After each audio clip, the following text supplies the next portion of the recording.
Okay, we will go ahead and get started. Thank you both for joining us. We are here to discuss the proposed Clark County Charter. We would like to welcome Nan Hendrickson, who is supporting the charter. Yes. And speaking in opposition will be Judith Anderson. Thank you both for joining us. For our part, I think we're looking at this as an informational meeting, trying to find out all that we can about the proposal. I'd like to welcome Tyler Graff, who is a reporter. He won't be asking questions in this meeting, but he might want to speak with you afterwards. As you noticed, we are videotaping this for use on our website, and we will post the meeting in its entirety for the benefit of our readers. I am Greg Jane. I'm the editorial page editor here at the Columbian. I will be moderating the meeting. We'll try and keep it casual and keep it moving quickly, so please try to keep answers on topic so we don't get too far astray, and we'll keep it lively. We will begin with some opening statements. Please briefly tell us, yes? I think I know these two people. I'm sorry, I could introduce them. Lou Brancasio, editor of the paper, and Scott Campbell, the publisher of the Columbian. Okay. I apologize for that. So we'll start with opening statements. Please briefly tell us why you feel as you do about the charter. We'll keep these, say, to 2 minutes or less, and then we'll get more into the details as we go along. So we'll start with Nan. Okay. I spent 7 months chairing the Freeholder Board. This is a first time citizen drafted home rule charter that provides local control to the local citizens. We, 15 citizens, designed this charter to be simple, cost-effective, and moderate.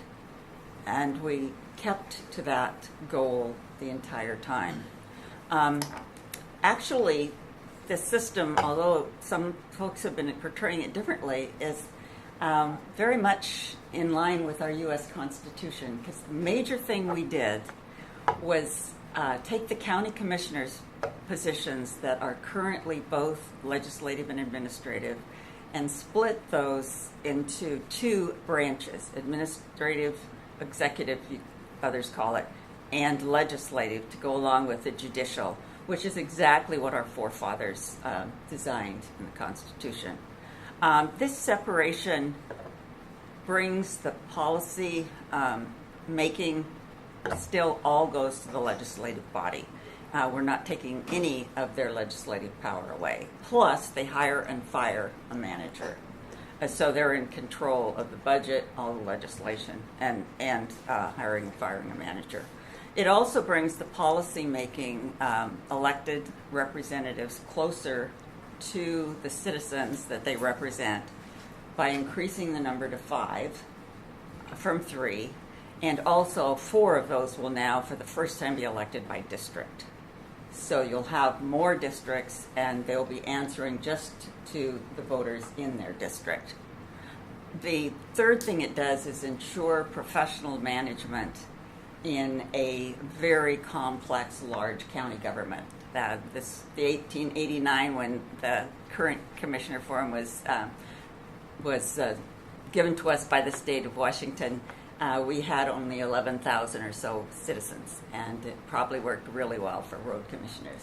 But now with over 440,000, our civics learned stool that should have 3 legs, only having 2, is not serving us very well. The other thing that's very important that it does is, unlike our current form that's pretty well set in concrete from the state, this document, this local constitution, is changeable by future votes of the people.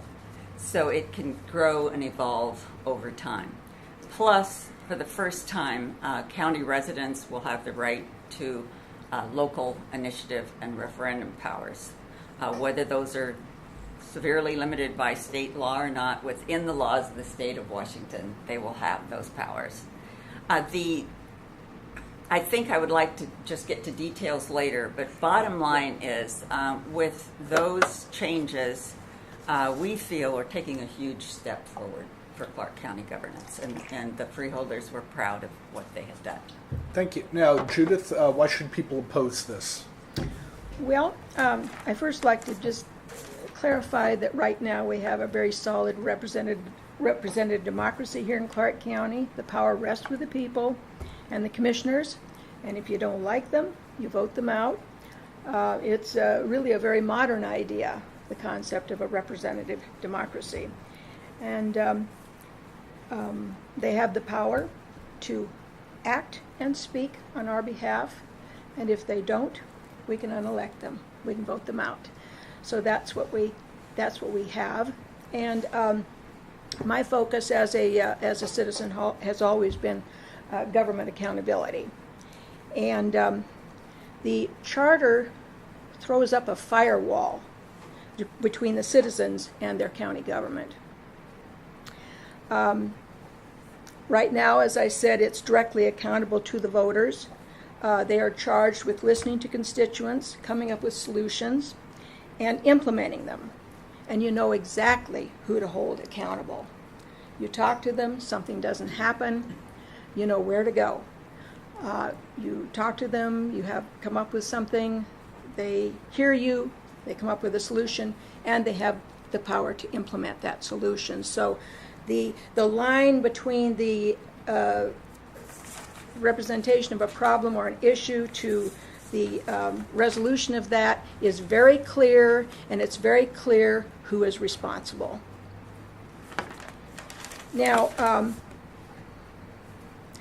and much of what the county commissioners do is resolving citizen issues, citizen problems between other government agencies and between departments. There's 15 departments, I think, in the county that do all kinds of things, and they are those are the departments that the citizens really come up against. And the county commissioners have the ability to interact, to intervene, and to help people resolve issues, and personal issues and then larger issues among the county departments and other government agencies. You know exactly who to talk to under the current system. There's 3 of them.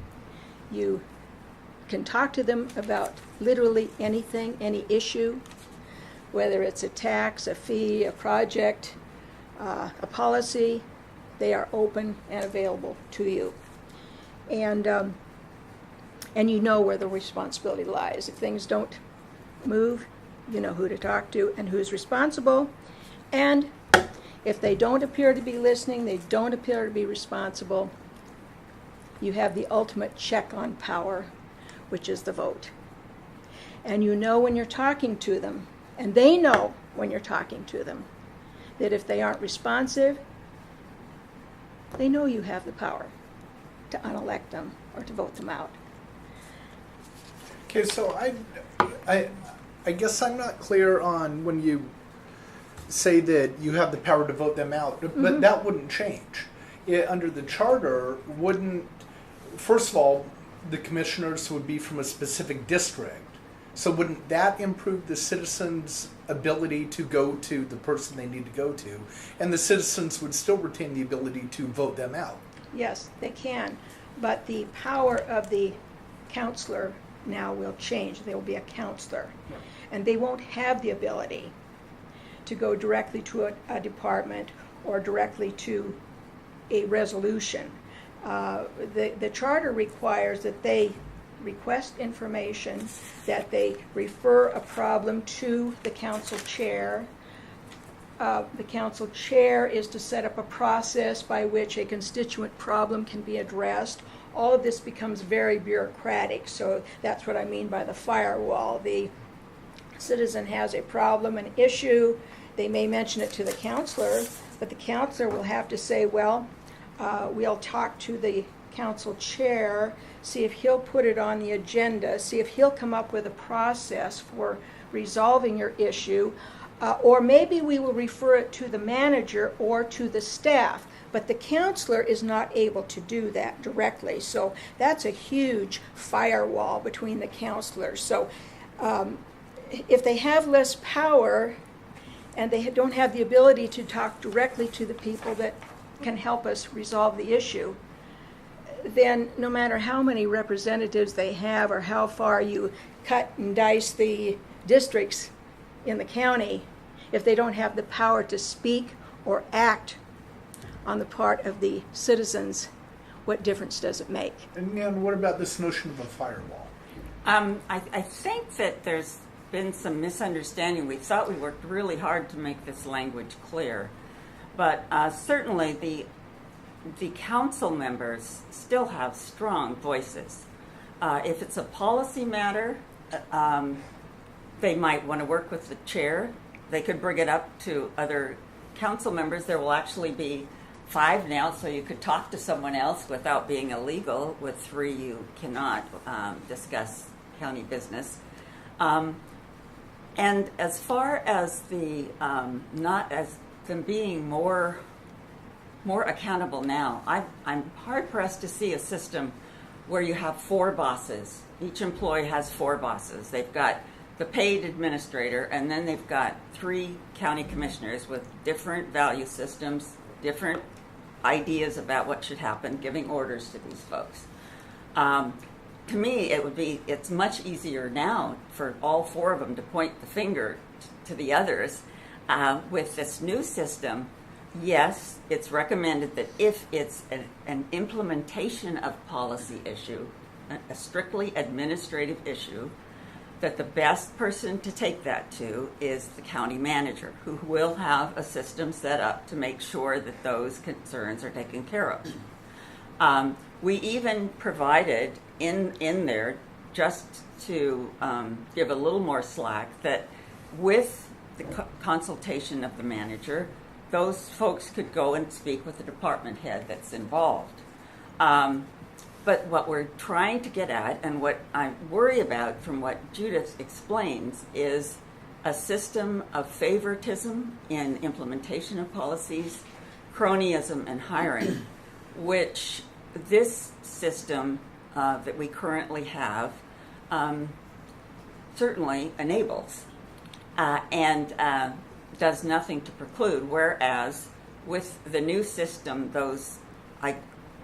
I don't know if you're hiring and firing this manager, how that person can be uncontrollable bureaucrat. But that person will be responsible. Accountability stops with the manager when it comes to implementation of the policies made by the legislative body. So to me, it's clearer. Now, and you mentioned trying to get away from favoritism or cronyism. Is all of this a reaction to the current commission? You know, it is not. When I was considering running for Freeholder, one of the things I said is, I have never believed in changing a form of government because you don't like the people sitting in it. That is really stupid. What I do believe in is doing homework to see if the system itself is at fault here in some way. So what we did over and over is remind the members of the board, this is not about 1 or 2 people sitting in a seat. But what it did point out to folks is the shortcomings of the current system that enabled folks to do that. And what we were assigned to do is look at this system and fix it if it needed being fixed. And that's what we did. Let me ask a quick Sure. process question here, I guess. Obviously, both of you are here today, one in opposition and one in favor of the proposed charter. How did you end up at this meeting today? Who chose you to come to this meeting? Someone from here invited me. I got a phone call. But we said we want you to come Yeah, here? and I thought, great. Okay. Is that the same way you got here? Yeah. Okay. I did, yeah. Are you generally speaking, so did you do that? Faye would have. Okay. No, Nan was the head of the freeholders, so I Right. imagine that. I'm But not sure I've how seen she these contacted before you. where other people are speaking in favor of and against it, so I was just curious as to how folks are sort of chosen for this, but Yes, I don't know. I ended up getting contacted, but we have a variety of people, as they do, that are out, you know, representing Right, their yeah, point I of was just- view, I so. was just curious if there was apparently a I'm very process. happy to be here. Thank you for Right. inviting me. Happy. However I Glad got you're here, here. I'm very pleased to be agree. here. Okay, well, good. Yeah, I didn't know whether or not there was a hierarchy somewhere that said, okay, you folks are, you know, you're the designated speakers for this thing, but apparently we're the hierarchy that decides. Is there a kind of a campaign effort that's organized around some kind of a designated group of people to go out and speak in public about this? Well, our group, I think yours does too, our group has a fairly good-sized speakers bureau. Yeah, right, okay. But I have kind of been the face Yeah. of the charter and in a lot of those speaking engagements. Right. In terms of the counties that have a newly constituted charter or a charter, are we the largest county that doesn't have one? Probably it's a toss-up with Spokane. But Spokane still doesn't have a charter. They've Well, tried it neither one several of us do. Right, several that's what I'm times, asking, but yeah. they've turned it down over Right. and over and over. That's in what he Spok- in asked me, Spokane. is that if we are the largest, and what I was hesitating is, I'm not sure the population of Spokane County right now, so we are one of the largest. One of the largest Yes. that actually doesn't have. And And yes. just for a point of information, according to the voters pamphlet, let's see, 6 of Washington's 39 counties have home rule charter, but those 6 represent 56% of the state's population. Well, Just, Right, well, but yes. they are just generally for the largest. information. Right, they tend to be the The largest. fallback, constitutionally dictated scheme probably works very well for Asotin and Sure. an awful lot of counties. It's when you get bigger and more complex and you have more and more taxpayers' money to be in charge of you.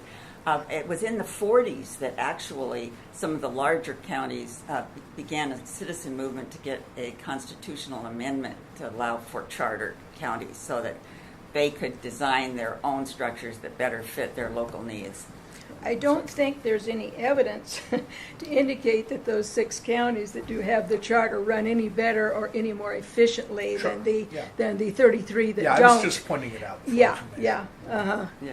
Yeah, Okay. it's just another way to organize government. Would it be fair to say, though, that the charter governments have more flexibility?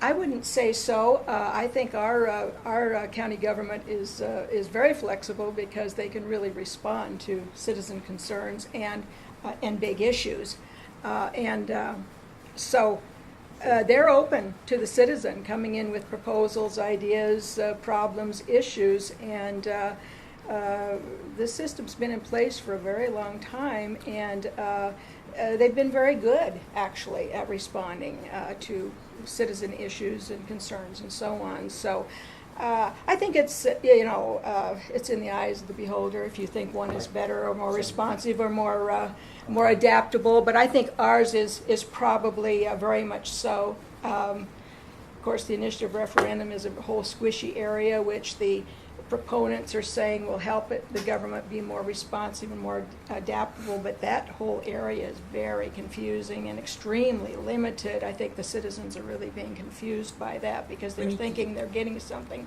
that they really aren't We need getting, to do and these it's one not. at a time because there doesn't seem to be an opportunity. Nan has talked quite a bit more. I've been very quiet for a while, Oh. so I didn't realize that. I'm sorry, but topic by topic, if we could go at it, I think rather than morph into a lot of topics, it might be more clear. Well, to I could talk a little bit more about this issue of accountability too, if you want to get back to that issue. Back to the flexibility, do you think if the charter passes, that we allow county government to be more flexible or less? Well, we can set our own structure. We have nothing to say locally with the current system, but it's dictated to us how our structure will be. Yes, we could go to 5 commissioners. That's about one of the few things we could change under our current structure. They would still be both, so that the employees would have 6 bosses instead of 4, which I don't see as a lot of improvement. And they can't be elected by district. So there's a little flexibility there. I think that Judith is talking more about day-to-day operations. I'm talking about how we're going to govern in the future. And there's so much more flexibility. And I do want to speak a little bit to this 3 versus 5 issue, and I am aware, of course, that the present county government could go to 5 county commissioners if they were so inclined without passing a charter. But putting the charter aside for just a second, and let me start with Judith if I could. Your opinion, would a county government be better served to have 5 people or 3 people? I would say 3, and 3 elected the way they are, because electing them at large means they're responsible to the entire county, not just to their parochial district. I'm But not the at number, large. Right, you're I'm just talking talking about the about the number, number, the right. issue of the number. Yes, the problem with the number is that right now a quorum, with 3 commissioners, a quorum is 2, which means that they can do no talking, visiting, interacting outside of the public arena, okay? If you go to 5, then your quorum becomes 3. So now 2 commissioners, 2 counselors can talk continuously behind closed doors and away from the public arena. So that's one of the big downsides of going to the 5, is that it changes the quorum required to for open discussion. But don't you potentially see some downside, and this is just theoretical practice. In theory, when you have 3 county commissioners, which allows 2 people to just make decisions, because that becomes the majority, it allows 2 commissioners to be able to pass laws. But it's all in That's what it public, is. all All done in public. publicly. But in theory, when you only have 2 people, if you get 2 bad apples in there, sure, you can say, hey, they're going to get voted out, but 4 years is a long time to potentially vote 2 bad apples or 1 bad apple out, but you still believe that 3 people is a good idea, simply based on this idea that, well, geez, then, if we have 5, 2 people could get together and talk. Well, I think that's a very important thing. More important than potentially having 2 bad apples and having 2 Well- people run the county for 4 years. Yes, we have to look at this a little bit more long term, though. That's where you get down to, okay, I don't like this person, or I like this person, and there has to be some, we've got to have a bigger view. And we've had wonderful commissioners over the years. I've been in the county for a long time, and we've had some good ones, we've had some bad ones, we've had the whole gamut. And right now I know we've got some that some people have big problems with, but we have to look at the bigger picture. We cannot just restructure government because right now we've got a commissioner or 2 or whatever that some people have a problem with. The appropriate solution to that is to run your own candidates and put in people that you have confidence in and that you want. That's the historic way of resolving these kind of issues. You don't restructure government because you've got some people that you just don't like or you can't live with for another 2 or 4 years. Even though we've had probably bad commissioners as well as we've had good, we have survived very well for 125 years, being able to at some point get relief by being able to unelect them. Okay, And so I take the long picture, and representative democracy is a form of government that we don't want to give up. So can you talk a little bit about this 3 versus 5? Well, that last sentence just caught me because representative democracy is exactly what we're trying to expand here, and I'm baffled by that. Anyway, getting back to 3 to 5, when the freeholders looked at this, there was general agreement across the board, including Peter Silliman and all of them, that we needed more commissioners. The question was how many. And there again, for moderation purposes, we said, it could be 5, 7, 9, 11, whatever. We'll just go to 5. And So did that include Liz Pike, who agreed Yes. that we need more commissioners? yes, Okay. that was one of the most universal things there was. Now, how they would be elected was not as universal, and that Right. it took a lot of work. But getting to 5 was, unless I'm mistaken, was universally acceptable. And one of the major reason was, and I believe Mr. Silliman was one of the proponents, is so that two people could talk about issues. And it made sense that on policy issues, if you could talk with other folks and use a sounding board and not just get to meetings with not a clue what other people were thinking, that better decisions could be made. So I'm kind of surprised about that 5 would be questionable, that there would be a thought that 3 would be better than 5. And under your theory, Judith, where 3 it makes sense because then you couldn't have if it's 5, you couldn't have a couple of people talking sort of behind the scenes, not in public. Right. I guess, would you be an advocate, because there are so many councils and commissions right here in Clark County that have more than 3, would you be an advocate of reducing all of those to 3 people to accomplish this point that you just made about not having people talk in private?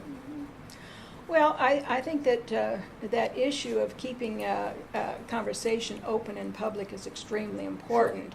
And So would you advocate going and from I 5 don't to know. 7 to I 3? really can't speak to these other commissions and so on, but I can certainly speak to the issue of keeping discussion open and public. And But theoretically, if the Vancouver City Council has 7 people, and they could get a couple of people to talk behind the scenes, you wouldn't approve of that, correct? I think that discussion needs to be open and So public. you wouldn't approve of that. I think it is certainly better to have it open. And it gives people a sense of confidence, too, that we Sure. don't have a lot of backdoor things going on. But what- The more openness we have, Sure. the Believe me, better I'm- for the public. I'm I a think that's believer- part of that accountability and the transparency. And people can do their own individual thinking. They can be looking at the county. They can be listening in other kinds of ways to gather information.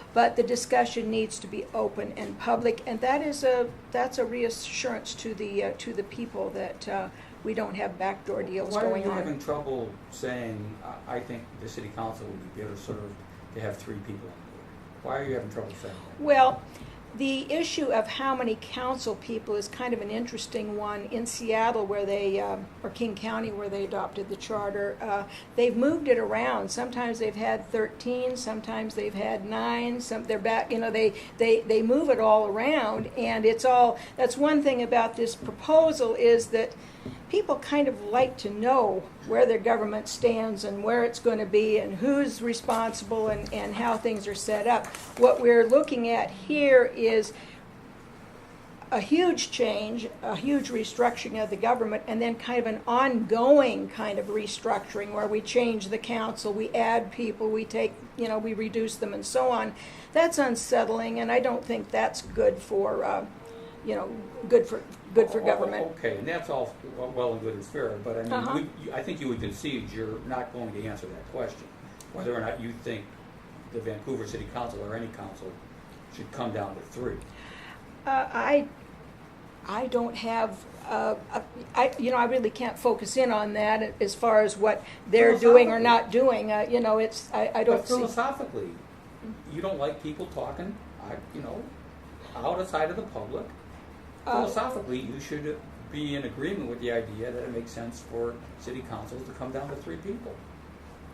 Well, I suppose the city council, we had a commissioner form of government in the city of Vancouver at one point, didn't we? That's more history. You know more history than that. I think they probably did at some point. They shifted to this council manager system, and I'm not that impressed with the council manager system, Okay. even though it's being used some, Okay. but I'm not that impressed with All it. right, thank you. Okay? Getting back to the number, can I just make a And comment? I can explain to you why That I'm having been mayor out in Camas for 9 years, many years ago, you might remember, even currently, that cities, when Camas had 5,000 people, we had 7 elected council people, and in Richfield and all the rest have 7. One of the advantages of that larger number is getting a broader array of viewpoints in your discussions. I think that it's important for the process to be able to be open to lots of viewpoints and working through that in public, yes, working through that and to open someone's eyes. I mean, I might have a great idea, but then when someone else comes up with concerns or a viewpoint, it causes me to pause. And so I think that you would be hard pressed to find any city that would want to go from 7 to 5 or 3. They might want to go from 5 to 7 once they get over a few thousand people. But I certainly can see no downside for better, more spread out representation. The problem with, if we had just gone to increasing, say, to 5 commissioners, that's not as problematic, although you still have that problem of the quorum. But what the charter does is to severely limit the power that these people have, and that strikes to the heart of their ability to deal with constituent problems and even to deal with some of the bigger issues. There also is the problem of the more you have, the more they can tend to hide behind each other. The nice thing about the 3 thing is they really are exposed. You really are aware of who is doing what, who is saying what. And with a group of 5 or 7 or whatever, it is much easier to kind of hide behind or not show up because you can still have a quorum with just 3. So I've got a problem with an issue that's coming up today, so I'm not going to be there today. So the number 3 actually works extremely well in terms of being able to hold the commissioners accountable and to keep their discussions public. And so you sort of discount the concept that the more 5 versus 3 gives you a more diverse look at issues that allows maybe more representative viewpoint of the community, because when you boil that down to 3 and 2 being a majority, obviously not a whole lot of diversity there. You got a couple of guys that are going to make a decision. well, except they are representing the community at large. But it's So true. they are representing the entire community. Those 3 people are representing the entire community. Sure. And that's as much diversity as you're going to get. No matter whether you go to 5 or 7 or 9, you're going to have these 3 people representing. Now, if you go to this other system where they're elected by district, you're going to have these parochial things represented. But now you've got these 3 people with the responsibility of representing the entire county and being tuned into the entire county. They can't just camp on a parochial issue. So that is a real plus with our current system and with the 3 and with the at-large election. They're nominated in the primary, so the districts have some input. But then they have to represent the entire county, Right. and I think that is a real benefit to the citizens. But that's why when I was talking about the number, I tried to divorce it at the beginning from the proposed charter, because you're still in favor of just 3 people. Yes. Regardless Yes. of the charter. Yes, because You're I still in think they favor are of that. and if they are elected at large, they And have the elected at large. responsibility Right. of representing the entire Right. county, being tuned into every aspect of the county. Right, and you're Yes. in favor, Yes. obviously, Yes. then, of 2 people being able to be a majority to make a decision. Yes, and Yeah. if they don't work Okay. for you, 4 years from now, you get to you throw vote them out. Yeah, Okay. and maybe they're and actually, we're about 2 years out, I think, on changing a couple of these people. That's correct. If you want to, so it's not that long, and it takes you a little while to see, where they're going to be people that are going to be Uh-huh. ones you want to keep in and represent you. You have to give them. You got to give them a week or two to see what they're going to do. A couple years. Yeah, a couple years. So now then you begin the process of weeding them out and selecting somebody else to take their place. That's just the normal ebb and flow. And we don't want to get trigger happy with our government. We need something that's stable and solid, and Nan, if you want to say that. One of the things that she was talking about on electing at large, in our discussions, you will see on the CBTV archives if you would like, the Peter Silliman, Liz Pike, all of your folks spoke quite eloquently about how important it was to go to by district. As I remember, they were very much wanting to get representative government closer to the people and felt it would. I was one of them that was worried about going there for fear they wouldn't keep the big picture in mind, but I was reminded that 12 years ago, when there was a proposal for a charter, the one thing that passed was by district. So people must like to feel that their representatives are more answerable to them. But we did keep one. We said, if we can go to 4 districts, and they will be elected by district, but to balance that, we will have one, both nominated and elected at large, to be the chair and to continually convey that voice of what's better for the entire county. So, you just mentioned the Silliman and Pike, their eloquent speaking in favor of districts and other things. What happened? So you go through this whole process, and all of a sudden, you figure everybody, had, differences of opinion, of course. Mm-hmm. But then all of a sudden, Silliman and Pike move against this thing. What happened there? I honestly... speculate. I honestly do not know, because Speculate. there was not one person on our board who got everything they wanted, including me. So speculate. But there were 3 that said, we need to return to our political roots. We're uncomfortable with separation of powers in particular. What does that mean? Return to their political I have no roots? idea. No, you just said it. That was what I was told. I have no idea. You really don't have any idea. You can't speculate on it. I cannot speculate. You could, but you don't want to. Or I could, but I do not choose to. Anyway, I think you would find many Can you liberals... speculate on what happened with Liz Pike and Peter Silliman on this? Well, They I seemed think on that- board on most of the stuff, and all of a sudden, Well, I think that as the charter came together and they began to realize, what it was all about, the light bulb went off? that they began to really think about what So you don't the think- consequences would be. So, and I've heard several of them say that they felt like the process moved along too fast. There wasn't enough time to really vet and really think about the issues that were being raised by this charter. And, they're all busy people too. And so I think that as they began to... Nan, how long did the meetings go on? How long was the process? We worked at it for 7 months. Okay, thank you. I'm sorry, go ahead. So I think that they felt that maybe they could have taken another year to do this, the way it was set up, the way the resolution was set up by the commissioners. They kind of felt like they were being rushed and that it did move along too fast, and there wasn't enough time to really stop and think about what the ramifications were.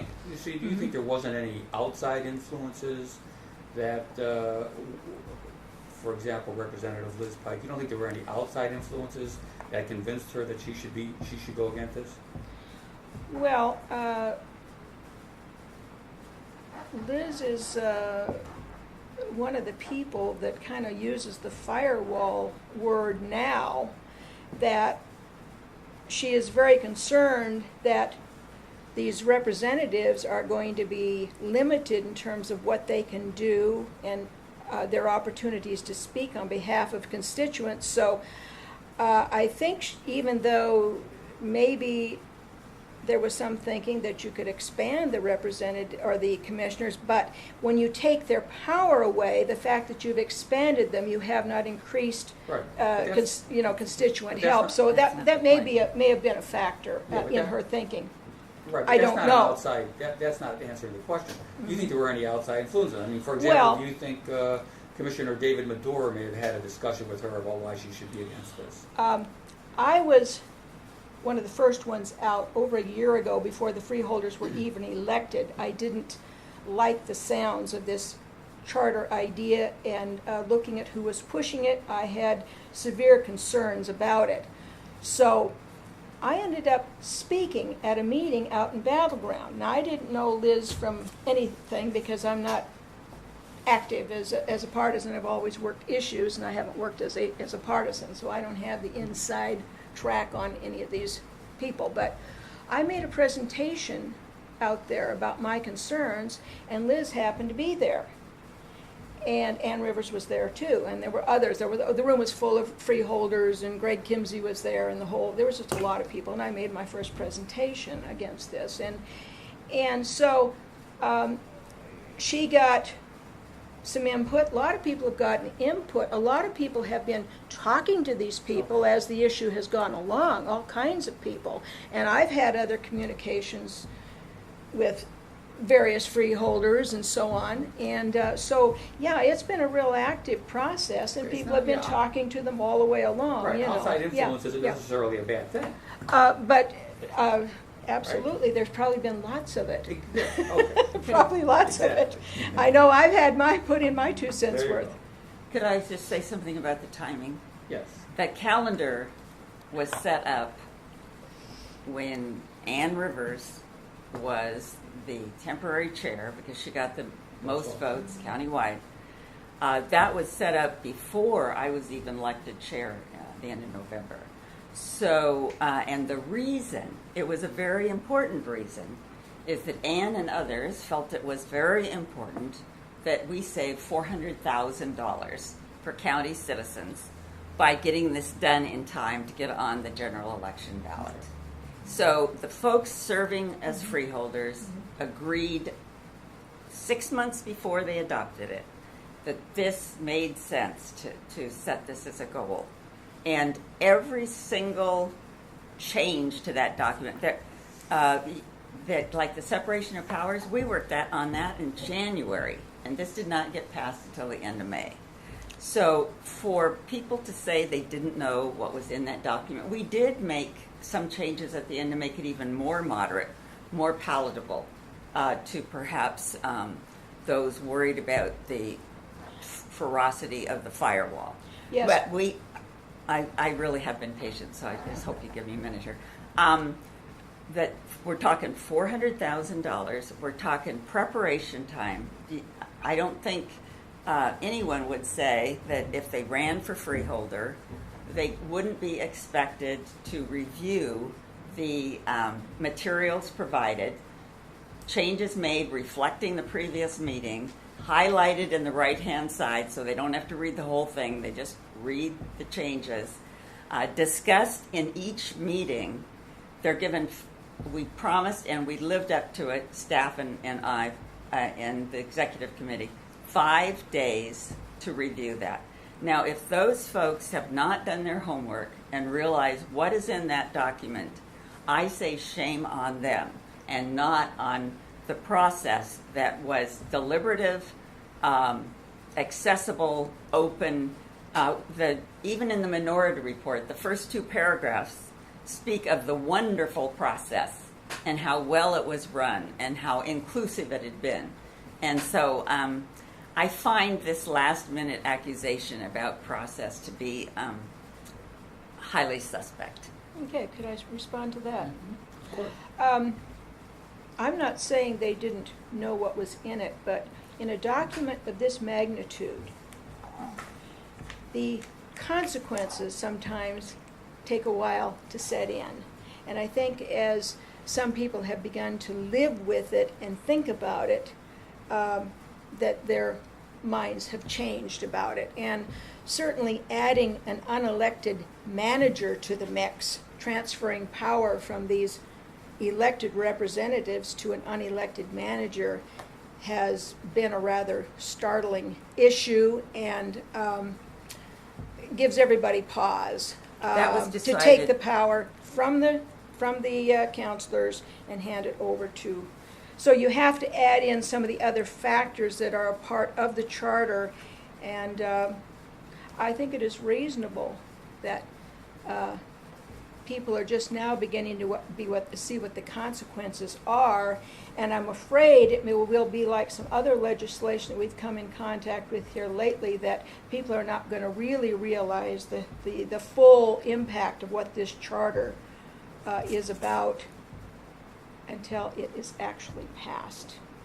And of course, once passed, it is done. It can never be repealed. So it is a huge, ominous decision that people are making. The charter is very explicit that it cannot be repealed. It cannot be repealed. Nan? Could I just comment on, this is only 15 pages long, folks, and Article 9 gives 3 ways that this charter can be changed by future voters. The thorough going over by elected commission members, just like we were freeholders in 5 years, and then another at least every 10 years. It can be, their one purpose will be to go over that document and see if more changes should be made. If that isn't good enough, your elected council will have the opportunity to propose changes, and your citizen petition will have an opportunity to change. And any of those would then go to voters? All of them will only happen if the majority of future voters say it's time for more changes, because we specifically did not do some of the changes that people would have liked, because we wanted to keep it simple, moderate, and cost effective. But that will be up to future. Well, it's very But to clear. say there's no changes, It's very that's- clear, section 7.2A, 1 through 6, is very clear that the charter cannot be changed, it cannot be amended, and it cannot be repealed. Right. Now, they've thrown in this other thing, section 9, and Greg Kimsey has been quoted as saying this whole thing is erroneous, it's confusing. The Constitution and court decisions limit the fact that you cannot, what you can do with this, with the initiative referendum process. Now, that's the way it is. Could I just say that And, there's nothing in this prohibition, section 7.2 Really? or whatever that you were just saying about, Mm-hmm. that says that you cannot do whatever is legal in the state of Washington, and those, and the only one that you're talking about when it says you cannot use the regular initiative section to change the charter is because we have a whole section designed on exactly how that would happen.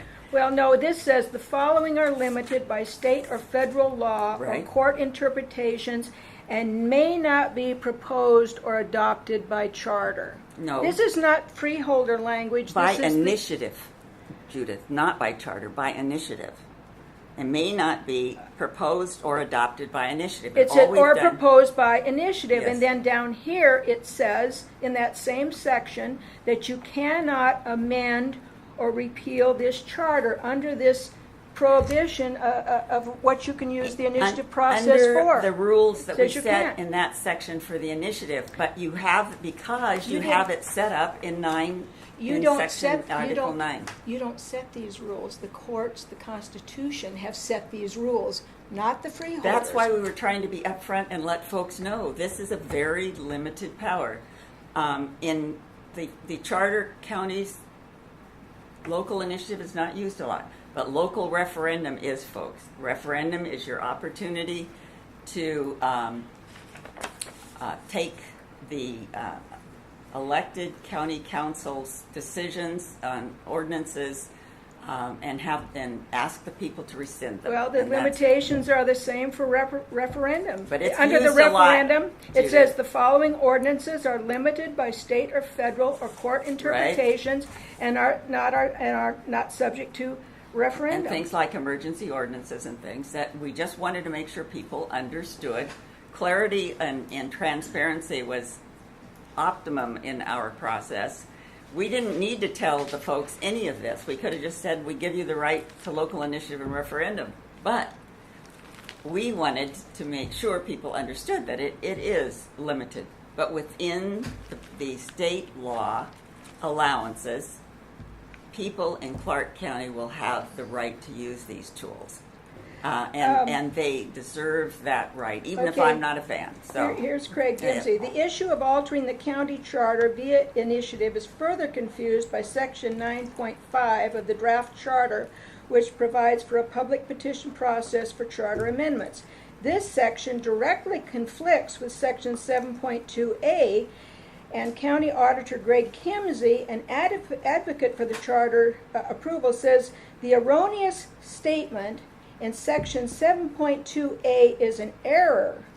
that was during our process. I can't believe it's an error because these are limited by court and It was the wording. the Constitution. Wording did get changed so we over got a time to problem, make don't sure. we? In this, No, we have a no, problem, that was don't we? during the process. That was during the process. But that's what we changed. have. We have these two sections now in the charter that are diametrically opposed. No, and no. Greg is saying there's been a big mistake That was made here somewhere. other wording during the process. What this says is you cannot use When was that story? This came out this morning in the Reflector. in the reflect, but quoting previous stuff. It's a letter to the editor? No, this is a big Is it piece Marvin by Case? Marvin Okay, Case. got it. And he has talked at length, this has been an issue, is whether this initiative process is of any use at all, and what we're finding You don't out know is when it he really quoted- isn't, You but don't it's know when very... he quoted Greg Kimsey, right? From when that Greg said I don't that. know when he got Yeah, the quote. Yeah, yeah. So, I just know the that a two lot of sections, the two sections are there, and it's been very confusing as we've been out talking to people in the public because people were kind of enthusiastic about this part of the charter, but it's very confusing because one section says you can't, another section says, well, we don't know whether you can or not, but here's a process that you might use if you could do it, but I've followed this. These initiative referendum processes, and it's extremely limited at the local level, and it's not anything that freeholders did. They just simply had to go with what Other the way counties things are that set have up. home rule charter, do they have initiative referendum? Yes, They would have the right. they have it. Do- They do have the right. do They all call it have the right, in but their it's charters? not used because it has. But they all have that. Yes. So they've managed to find some language. That in which I it is. don't know for Yes, sure they whether do. they all have it, Yes. but Now, but Judith, it's I'm not used. curious. You said the way that I understood it is you had some concerns. You were leery of the charter, even Right at the get-go. Okay, Yeah, even yeah. before Right. we approved freeholders and Right. before they got together. Right. So, what parts of the charter do you like? Is there anything? You know, I have thought about that, and I can't see where there's anything in the charter that is an improvement over what we have, because I'm a real proponent of representative democracy, government accountability, and in my mind, there's no perfect system, but the system we have now answers my requirements for government as well as anything So we you can don't- have, and this charter does not add So anything. you don't think there is any way to improve on a system that was formed in 1889 when this county had 11,000 people or something like that, and now we have nearly 500,000? Well- Shouldn't that require a different kind of government? No. It would be like saying we need to throw out the Constitution and create a new government for, at the federal level, state level. No, Well, these this is different constitutions. because this is provided for in the state constitution. This isn't like throwing out the Constitution. If people want to do it, if they see it as an improvement. I don't, and lots of people don't see it as an improvement. They see it as a firewall being thrown up between these citizens and their county government. and the commissioners being extremely limited in what they can do and say, and their ability to act on behalf of citizens. And so, no, we don't see this. Yes, if you had something, but there is nothing here, and certainly the initiative referendum process is not going to offer people any relief. You can see there's a huge amount of confusion around that. There are extreme limitations in terms of the Constitution and court decisions. So, yeah, maybe there's something they could come up with, but this charter isn't it. This charter takes away from the quality and government that we have now and the quality of our representative democracy. Judith, what I think I know, why Nan is here. She obviously was the freeholder chairman of the group. But what is your background? Why are you so passionate about this? I have been passionate forever. I was always very interested in the whole issue of freedom of speech. I do have a master's in a lot of work in political theory and that sort of thing, but I've also been a practitioner. Years and years ago, I had worked with a group called Concerned Citizens Committee, and we worked on a variety of citizen issues. And I don't know if Scott remembers, but going way, way back, I was on the board of contributors here for the Columbian, and I wrote on all kinds of different issues. So on a variety of levels, I'm extremely interested, and I'm also very interested in the whole issue of accountability in government, because that's what it comes down to for all of us. That government is there to serve us, and I'm interested in seeing that all levels of government serve us as the bottom line. Where do you consider yourself on the political spectrum between ultra-liberal and ultra-conservative? Well, I just think the government is there to serve us. I think the citizens should be responsible. Personally, where do you put yourself? I can't put myself in a category. I'm just a very grassroots kind of person, and I just believe. But you've never said I'm conservative or I'm liberal or I'm moderate? I don't use those words. I don't, because I think labels are not useful, and I'd rather speak about the issues. Sure. and deal with the truth of a matter as best I can. And I'm finding labels and that sort of thing are destructive to the discussions. Do you have a sense of where people who listen to you might put you? No, because they know very clearly, whoever I am talking with or working with, they know quite clearly that I'm simply not a partisan person. And Where do you put yourself now? I'm not wait. I was raised 50 years as a wonderful moderate Republican. Lived it, believed it.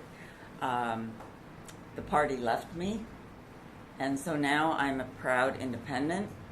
Where do you put yourself on the political spectrum between ultra-liberal and ultra-conservative? Right in the middle. Right in the middle. I was always a fiscally conservative, socially moderate Republican. So when did the party leave you? The party left me about 25 years ago as it got more and more conservative, and it continues in that direction. But I want to make sure that I'm saddened by a lot of the run-on claims coming from Judith, because there's so much misinformation there. But I want to stress that I, too, believe in representative democracy and accountability. And I think that's what we've taken on here and improved. I think these changes are long overdue.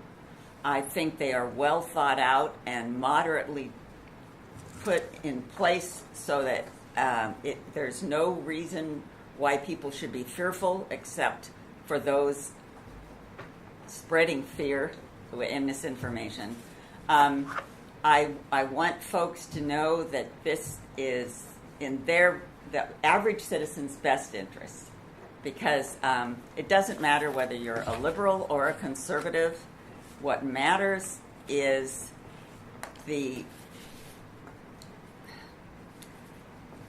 it's not that there are two conservative folks sitting in office now making choices others wouldn't like, because liberals could just as easily be in power and abuse that power. It really is not a partisan thing. It's a good government perspective that people from all the political spectrums worked on and came up with this 15 pages. It's not complex, and I would hope that the voters would actually read it or read a summary rather than going by sound bites of problems. Okay, and that actually sounded like a very good closing statement, so maybe, Judith, you could also give a closing statement.